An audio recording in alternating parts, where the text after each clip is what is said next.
This might not look like a proper sleeve pattern, but it works, and I'm going to show you how I made it. I need to recreate a sleeve pattern that I lost. I made it for one of my grey shirts, and I think I threw it in the bin accidentally.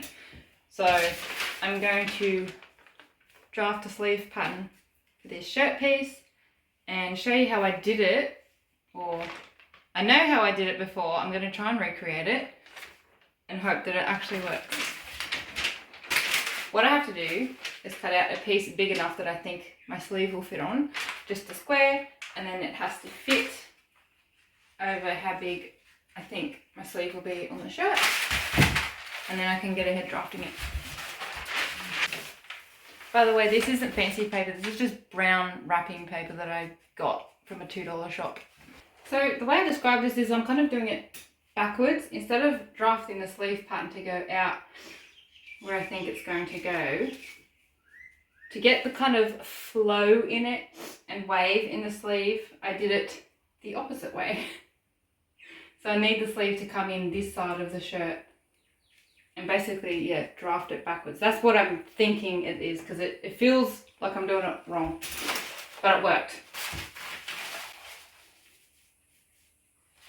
So I just need a square piece, bigger than what I want, plenty of room to fail. I've only just discovered that to stop your paper rolling like this, iron it and it will stop rolling.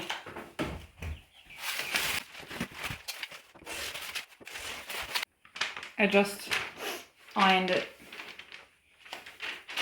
Now I'm pretty sure last time what I did was I cut out to this sleeve, because these lines here, if you can see them, let me see, that is my seam allowance. So I should be able to just cut the sleeve out to the same as well.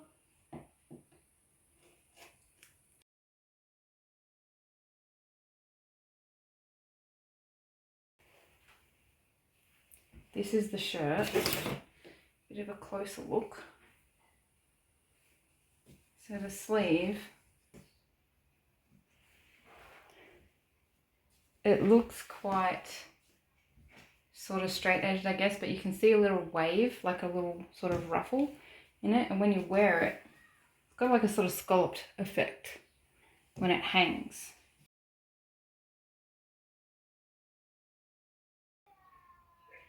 If I make it 5 inches wide, that will give me plenty for a rolled hem.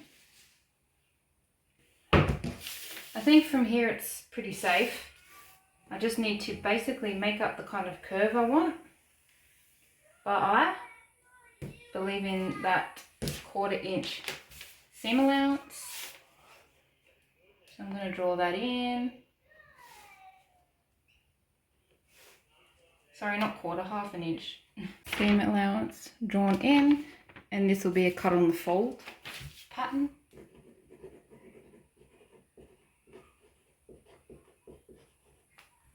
I like to draw it like this. So my 5 inch mark from the original sleeve, I'm just gonna go down at least halfway along the sleeve to about here, and then after that I want it to taper in. I made it kind of fade to nothing. I didn't want it to be much of a sleeve down the bottom, but I think I kind of ran out of material to make my hem. So I might just make it a little bit wider than that.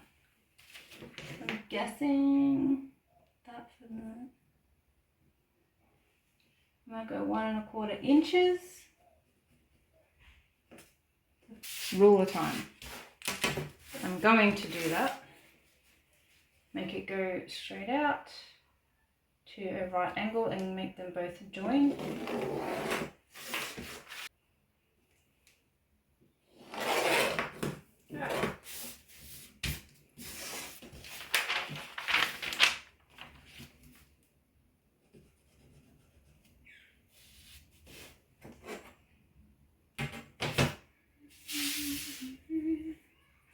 Now I'm literally just going to estimate where I want the sleeve to go. So in between here, just draw in by eye to meet up to there and curve out.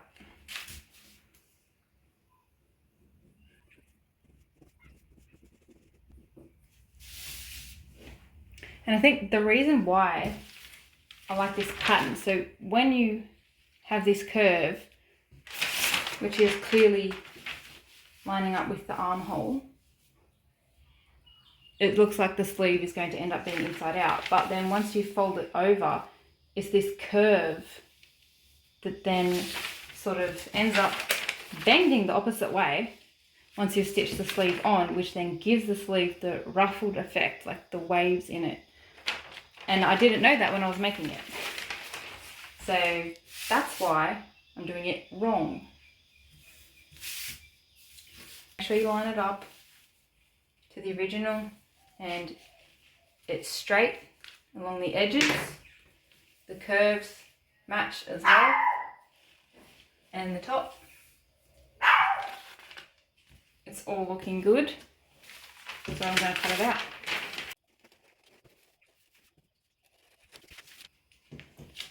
There you have it.